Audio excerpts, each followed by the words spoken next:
Welcome to Like a Doss, the podcast where Ronnie Doss will share with you insights around life, legacy, and leadership. For more information about our resources, visit our website at dossteam.com. Now let's join the podcast. Well, hello guys, it's Ronnie Doss. We are so excited about rolling out this new podcast called Like a Doss. Like a boss is such a popular phrase now, and I just thought, hey, let's do it like a Doss. And so that's what we're doing. I've got my good friend Joel Bennett here with me. He's co-hosting this podcast. Joel's a great friend of mine. We've known each other for years. He's been married to his wife, Sandy, for 25 years. They've got 3 awesome young sons. They're all in college doing amazing things at Gardner Webb University. And so I'm just excited to have Joel on here. Joel, thank you so much for being here, and I'm looking forward to doing this with you. I think some great stuff's going to come out of it. Ronnie, this is an incredible opportunity, not only for me, but for the listeners out there to glean some great information. You guys, if you don't know Ronnie very well yet, you've got to go to dossteam.com, find out more about him. But he's got a incredible wife, Jennifer. They've been married for 10 years. He had 2 gorgeous daughters. They make beautiful babies, and it's a great opportunity to get to know them, and you can find out more there. But I can tell you a little bit about Ronnie, that he's been in leadership training for years and years, trained in worldwide, really, more than 7 countries, and he shared the platform with some legends in the personal development field, like Brian Tracy, for instance. If you don't know Brian, he's an amazing man also. Ronnie's an author, a speaker, and currently right now is working with NASA. Yes, that NASA. On development of their Lion Leadership Program. We're going to talk more about that too. Lion is a great program. He coaches CEOs, doctors, entrepreneurs from all over the country and really all over the world. And also he has an awesome video membership program that I'm part of, you can be part of, and people all over the world are taking part in that. So you have that opportunity. We'll tell you more about that. But Ronnie, it's exciting to be here today. Thank you for letting me do this, and we're going to do some amazing things here. Help some people get out of some situations and to change their lives. Yeah, for sure, man. You know, most of these people that I meet now, Joel, they're kind of stuck in certain areas. They feel like they've been doing the same thing again and again. People that are pushing through and starting new businesses and rolling out new things, they're excited, but a lot of times they're hitting these roadblocks or this buffer that they feel like they're bumping up into and they can't get out of it. And so what we're going to do with this podcast is just continue to pour into people's minds and give them some new ways of looking at certain situations, relationships, the marketplace, what's possible when it comes to a business, starting a business, doing things that really matter. And so that's why I wanted to do this, and I think it's going to be really good, man. I'm always excited to pour out some, and this is just a great vehicle to do so. So again, I appreciate you being on here, and let's jump into some stuff, bud. It's going to be great. And you're talking about all the opportunities that people have in their lives for starting businesses. And I feel like a lot of times we don't know where to look for leadership. We don't have an example. We don't have a mentor. We don't have, so we're kind of walking in the dark, and that's not good. So let's start from the very beginning of the day. When I wake up in the morning, what should I do to become a better leader? Well, the first thing, I think you got to get your head in the right spot. And the way you get your head in the right spot is just to decide that there's going to be a few things you're going to be grateful for that's going to help you to get in the right frame of mind, to get up out of the bed and hit the ground running. A lot of times when we wake up, and I've done this so many times before in my life, I don't do it now because I've practiced at it, but I used to wake up thinking about all the stuff I had to do for the day, and I was a little bit fearful, a little bit like, man, well, what if I don't get this done? What's going to happen here? What do I need to do? And it's just such a negative place. And so since it's all about focus, what I decide to do is when I wake up, I start thinking about a few things that I'm grateful for. My wife, my family, my business, what's going on, things that are happening, and believing that good things are going to happen. It puts me in a good frame of mind. And then I jump out of the bed and I get started, and I'm thinking about good things. I'm deciding to focus on good things. And there's always going to be the negative. You're never going to get rid of that. I've heard that so many times. You don't get rid of the negative voices. You just dilute them. And so I'm trying to dilute the negative talk that's in my head that I know is in everybody's head. I'm just trying to dilute the talk that's in my head with good things. And it comes from what I focus on. What we focus on grows, what we focus on expands, what we focus on, it does get bigger. And so I want to think about the good things and let those things expand in my mind to where my emotions catch up and to where now I'm in a good space, as opposed to kind of rolling out and, just dreading the day, so to speak. Man, we do have so many things we need to be grateful for. We're often we try to focus on the negative things, and we don't have this and we don't have that. And Jim Bob over there at work has a better car.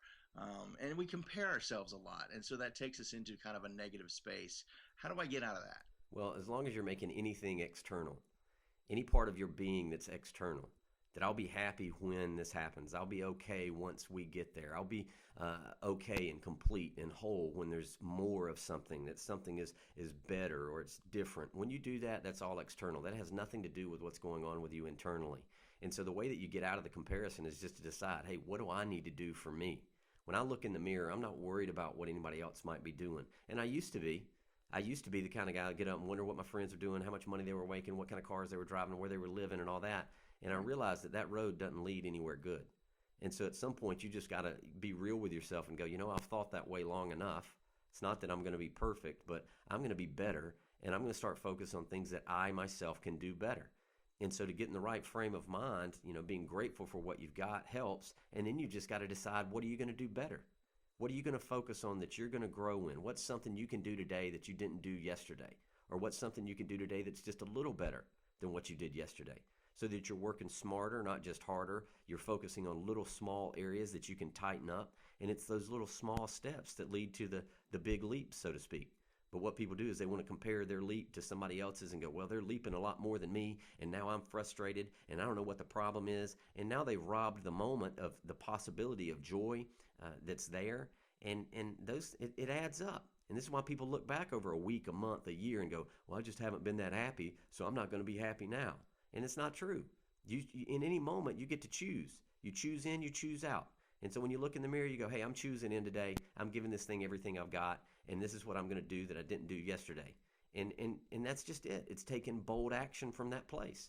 That's it. It's that simple. It sounds like you're only really need to compare yourself to your yesterday self, right? Yeah. You've heard, if you compare yourself to other people, you've heard this 1,000 times before, and there's probably going to be a lot of things that I'll say on this podcast that you've heard before, but it's the reminder. I learned years ago doing seminars like I was doing them every night, night after night after night, that people would pretend like they heard something like, yeah, I heard it, and then you talk to them afterwards and they couldn't remember it or they didn't retain it. So I'm going to say stuff again and again, and here's what I know. If you compare to other people, you do one of two things. You think you're better than them, or you think you're not as good as them. It's one of those two things. Very rarely do you look at someone else and go, hey, we're doing exactly the same thing. So you don't do that. So you're going to compare and think you're better, which is a lie. You're not. You're going to compare and think you're worse or less than, and you're not. We're all created equally, but we're not created equal in the marketplace. So what you've got to do is add value to you to get better in the marketplace to be able to make a bigger difference. And so you don't need to compare to anybody else. I mean, you can learn from other people, but look at who you are, how you're growing, and kind of have a roadmap that you're using to see how you yourself are growing. And then that's all life's about. It's about making progress. It's not about comparing to what somebody else has. You don't know their story. You see their glory, so to speak, what they want you to see on social media or whatever. You see the glory, but you don't know the story.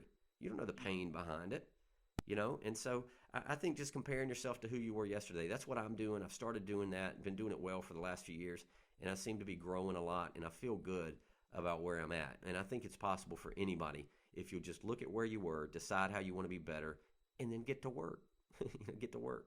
Man, that's exactly right. That's good stuff too. And I think that we also need to be able to focus on that, comparing yourself to your yesterday self, is to shut out some noise that we get so distracted by the Kardashians or whatever else, 18 hours a day on Facebook, whatever it is. How do we go about shutting down all that noise? Well, here's the phrase, and I don't know if you guys are listening or you're in a place to write this down, but I think it's a great phrase. Noise destroys. And if you got a lot of noise around you, it's going to destroy your focus. It's going to destroy your momentum. It's going to destroy, where you are emotionally, because with so much noise going on around you, it's going to pull you in 1,000 different directions, and you can't dig deep when you're being pulled so thin. And to really operate from a place of groundedness and focus, you've got to be willing to dig deep on things. Life is not a surface thing. If you want to do 1,000 different things, do it, but just know you're not going to be great at anything. The great ones, the ones that made a difference, that have left a legacy, made an impact, they got good at one or two things and did it. LeBron James is great at basketball. Michael Jordan was great at basketball. They could do some other things, but it was like what they spent a majority of their time on was one thing.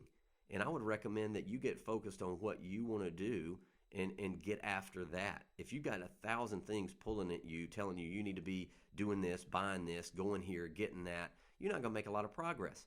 And success is started with a yes, but it's maintained with a no. And that means you got to learn to say no to a lot of stuff. I say no to the news. I say no to television every day. I say no to the radio. Why? Because I'm either reading, I'm adding something to me, and I'm putting down product. This is how we get better. This is how over a year or two you've made real progress instead of fitting in like everybody else, doing what everybody else is doing. And, anyway, I don't want to get off on that. Man, that was good. That was good, though. I was eating that up. Gosh, I'll take a spoonful of that, man. When you want to try to find out, like LeBron, he found out he was good at basketball pretty early. Some of us are still looking for what we're good at. What is our, as you've heard before, a hedgehog? What is our hedgehog? What is the thing that helps us help the world? Who do I need to try to find some mentors in my life then, or somebody else to help me find that, or how do I dig in and get that? Yeah, well, first you find it and then you add to it. A mentor is something that, here's what I believe. I believe a mentor is not something that is fundamental in your life. Now, there's people that will hear that and go, oh my gosh, I can't believe you say that. We must have a mentor. Well, yeah, you do need a mentor, but you need a mentor to be supplemental to the fundamental passion that you have. You can find 100 different mentors telling you 100 different things, but until you decide what it is that you want to do with your life, what you've been put here for, then you're not going to know. And, you got all these different people telling you all these different things. And for me, I realized early on when I had personal development injected into my blood, when I experienced it really for the first time about 10 years ago, I knew I'd never turn back. And when I had that experience, I knew in a moment, this is what I wanted to do. And from that, then you add to that fundamental truth of knowing what it is you want to do, then you add the supplemental to it. And the supplemental are the mentors, the books, those kind of things to add to what it is that you believe is your truth, to believe what is your purpose. And if you start running around listening for someone else to tell you who you need to be and how you need to act and what you need to do, man, it's like you got 100 different heads. You're not going to know. But you've got to decide, and this is one of the things we're going to get into in these podcasts, and I'm just going to be straight up. I love my faith. My faith has been a block for me, a rock, something that I could hold to in my life when good things were going good and bad. But I think we've been sold a bill of goods. I think a lot of people think they need to be listening to everybody and these ideas of old traditions of how we used to do it, and God spoke X amount of years ago, and he ain't speaking now. And I just think it's crap. I think it's garbage. And I think when you're willing to own that you're worth it and that you're enough and that God really does have a purpose for you, and you're willing to get quiet and listen, and once you hear that voice, you got to run with it. You don't sit around being double-minded, second-guessing everything you get. When you decide, you know what, I got it. I got what I'm here for. I sat down, my daughter's favorite TV show is Blue's Clues, and Joe used to be Steve, now it's Joe. Joe sits down in his thinking chair and he thinks. And when I saw that one time, I was like, that's brilliant. I need to get me a thinking chair, and I need to sit down, and I need to open my mind, let God speak to me about what it is that this universe that he created needs, and when the universe calls for something, I'm going to take action on it. And I saw this thing in personal development, and I saw that people were stuck, that their belief systems that they had created, the mindsets that they got passed down from some tradition on something years ago, has them locked up, pent up, not producing what they want, and frustrated, but saying, I know God. It's a joke. You know God to the extent that you're willing to do something impossible, and that you're willing to step out and do something that other people won't do. That's how you find God. God's found outside your comfort zone. God's not about you being comfortable, because you're not going to grow. And so, there I go again. Anyway, that's not this first podcast, but we'll get to that. But that's it. I love it. I love it. You're talking about also that finding what your passion is, what your calling is. There are a lot of people, I don't know that I'm one of them, I know you are, but are good at many, many things. Sometimes good can be an enemy of what your great is, what your passion is. You can be good at some things, and if that distracts you from what your true calling is, you can be going down the wrong path, still doing good, still doing some okay things, but not reaching your potential. Mm-hmm. Yeah, well, good is the enemy of great. They hate each other. They hate each other. They despise each other. Good hates great, and great hates good. Because if I know I can be great, I hate it when I just do good. It's not that I beat myself up and go, oh my God, you just did good. I don't mean it like that, but there's a difference. There's a difference. It's a subtle shift in your mindset when I'm operating from this place that I'm supposed to be operating from. But then there's these other times where I hold back, I don't play big, I don't go for it, and I'm just doing good. I'm getting through. I'm just doing average, mediocre kind of things. And so once you decide, you get after it. Good is the enemy of great. And if you know that you can be great, or even if you don't know that you can be great, hear my voice on this podcast. You can be great if you're willing to do the work. You're not going to be great by just talking about it. You're going to be great by getting your fingers dirty. I say it all the time. Don't be afraid of getting your fingers dirty because the miracles are in the dirt. Do the work. Get your fingers dirty. Don't talk about it. Do it. And that, that's where you start. Once you start doing it, you get better at it. Most people are like, man, I want to speak. I want to do what you do. Okay. Then set up some teddy bears in your living room, put them on the sofa, stand in front of your sofa, and tell your story. Talk to them. Engage the teddy bear. And, get Pooh excited about his life. Whatever, right? Can you do that? If you can't do it to 2 teddy bears, don't expect to be able to do it to a room full of people that are struggling, that are dealing with their own stresses and challenges. You get better by practicing. So start. Anyway. Man, that's good. That brings me to the thought that you did that. You've done that. And your fingers did get dirty. 10 years ago, you weren't sitting at home, doing nothing, and NASA called you. That's not what happened. But NASA called you. NASA said, we need you to come down and speak to our people. And NASA is, it's not just a bunch of dudes hanging around with monkey wrenches. These guys are freaking geniuses. So tell us how that happens. How can I get a NASA moment in my life? Well, it's not rocket science. Yeah. Oh, yes, it is. Actually, it is rocket science. I told a group that recently. I was like, most people are like, well, it's not rocket science. It's not rocket science, but the people at NASA are like, yeah, it's rocket science. So how that happened, I think it's doing the right things along the way. Brian Tracy, who I've mentioned, and you'll hear me mention Mr. Clemmer, my mentor that taught me so much stuff. He passed away about 5 years ago. Mr. Clemmer changed the way that I looked at my life. And he was really a catalyst for me. And as the last 5 years of his life were like the first 5 years of mine when it came to personal development, taking my life on. But one of the things that I learned then and have continued to really try and operate in now is that what you do in private eventually gets propelled out into public. I've heard it said that from a pastor before that God propels prepared people into their purpose. And if you're not willing to get prepared, don't get frustrated when you don't get propelled. And that's just straight. I'm not trying to make it sound neat. I'm not trying to use any kind of catchy little phrases to get you excited and go, oh, that's great, but then you have nothing to hold to. I'm telling you that if you want a NASA moment, you got to do the small things well and practice. I read all the time. I'm in front of all kinds of different people. I'm in front of CEOs, of all sorts of different backgrounds. I'm in front of Muslim people, Buddhist people. I'm in front of atheists. I'm in front of educated, uneducated. I am, and doing interactive work with them. And I had to learn to mutually respect every person on this planet and learn to get out of my own way, remove some of my own prejudices and judgments against how I had it figured out and other people don't, and just decide that I was going to wake up every day and say, all right, God, show me what you want to show me today. I'll take action on it. And I did that continually. And I went to speak at an event, and a lady from NASA was there, and she came to me and said, look, we see a lot of people, but we've not seen anything like this. Would you come work with us? And at first I was like, oh, you got to be kidding. This is the real NASA, going to moon and then Mars. Is this a prank show? I was like, come on, is there a camera around here? And then that was over a year ago. And it started conference calls and emails, and it was stressful. I mean, because I wanted to make it happen. But I think because I had prepared and I had done the work with the teddy bears on the sofa. I used to put name tags on stuffed animals. I'd buy stuffed animals, put them on the sofa, and I'd talk to them about different ideas and concepts. I'd look at them and I'd ask the little teddy bear, I'm like, well, what do you want to do? He's like, well, I want to stop smoking. And like, all right, great. Well, what is smoking costing you? I'm talking to a teddy bear.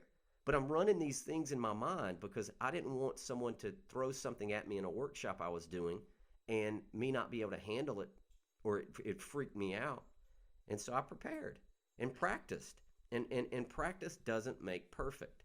Practice makes better. And I just have continued to get better. And hopefully, Joel, 5 years from now, I'll be way better than I am right now. Oh yeah. And there's let me give you this, and I'll move on. I'll digress off of this. But here, I heard this the other day. I'm not who I used to be, and I'm not who I'm going to be. And I thought, man, that's beautiful. How perfect is that? I'm not who I used to be, and I'm not who I'm going to be. I'm going to continue to grow. I'm changing.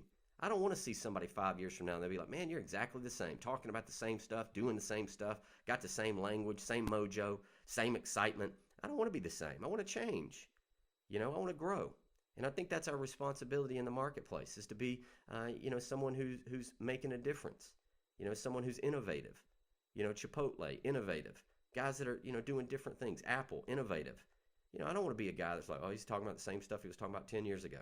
That's old. That's lazy to me. Lazy. I don't want to be lazy. Man, that is good stuff. It's true that you I see. I could listen to you talk about the NASA stuff and things like that all day, because it gives me some perspective and a goal then to say, you know what? If Ronnie can, I can. And but I need to know how Ronnie got there. Oh, he had to work it every day. Oh man, am I willing to put that in? And you've got to be willing to put in the time. You've got to be willing to put in the effort and the daily effort of doing these things, these small practices that make a large difference over time. But you've got to make that change and that decision to do that. We're going to wind this up, but I want you to give somebody a thought today that they can chew on the rest of the day and tomorrow and the next day until we get the next podcast up. Give them that nugget that's going to go, man, that's a monument that I can put up in my life and say that made a difference in my day and help me change direction. Yeah, this is just what came to mind. Our faith is displayed by what we're willing to pursue. And, I am around a lot of faith people. I'm so fortunate I get to speak in a lot of great churches. I mean, just some amazing people. And I can tell you that I don't like to hear people talk about their faith if they're not willing to do something with it. And what I mean is that I've heard it said before, or either I came up with it. I don't know. I just know that I've said it and it's probably heard it. But that, God's not going to solve a problem that He's given us the tools to solve ourselves. Yeah. And I'm done with it, Joel. I'm done with this is what I believe. But yet they're sitting around waiting. When it comes to leadership, I want you to know this. Wait is a 4-letter word. Good things come to those who wait. Yeah, well, those are the leftovers from the people that got after it. Wow. And you got to get after it. I mean, you got to get after it. You're moving towards your grave every day. And I'm not trying to be morbid, but I woke up today. My heart is hurting today. A great friend of mine, Belinda Calloway, passed away last night. And she lived in Phoenix. I was just in Phoenix speaking at a church. She's one of the most kind, loving people I've ever met. Always positive, always encouraging. And she was fighting to beat cancer. And she passed away last night. And, we see that, and it kind of reminds us that we're mortal beings. We have a death date, whether you want to look at that or not. I mean, I want you to go to church and be excited and get awesome word on Sunday. But hopefully I can be a voice throughout the week for you that reminds you that the time to do it is now. And, if we want to talk about what we believe is possible, the way that we show that to the world is by being willing to do something, by taking action. I heard somebody say once that God's nickname, G-O-D, God's nickname is G-O. Go do something. Go get off your butt, make something happen. That's where it's at. That's where it's at for us. And when we do that, Joel, when we display our faith by pursuing things and getting after it and making it happen. Now, the things don't make us valuable. What we achieve doesn't make us valuable in God's eyes. We are just an expression of that. But a great question is, what is the universe trying to express through us. God created this universe that we're just learning about. But what's the universe calling for? That if we would really surrender to it and say, okay, I'll do it. I'll go for it. I'll give it my all. What would we produce? What would you produce? What would you create? How would your relationships look different? How would your physical health look different? How would your finances look different? How would your passions be more intense if you really surrendered to it and went for it? And so that's the thing I would leave with anybody today. But hopefully you'll see throughout these podcasts that this is the context of all of it. The context for all of it is that we got to get to work. We've been given this beautiful planet and we're wrecking it. My daughters, they're 6 and 2. They're going to be around a lot longer than me. And they're going to live in a world that I contributed to. And it's either going to be palace-like or it's going to be prison-like. And I'm committed to building a palace for them. And I'm not talking about just a building or a structure. I'm talking about increasing the awareness and the consciousness of people on this planet so that people can start to work together better to create something awesome. And that for me is what I want this to be about. Like a DOS is just being, like a boss is just, it's like stepping in like a boss and going for it. And so anyway, that's it for me. I hope that you got some stuff out of this today, and I appreciate it, man. Thank you for joining today's podcast. The Like a DOS podcast is released every first and third Friday of the month. For more information, visit our website at dosteam.com.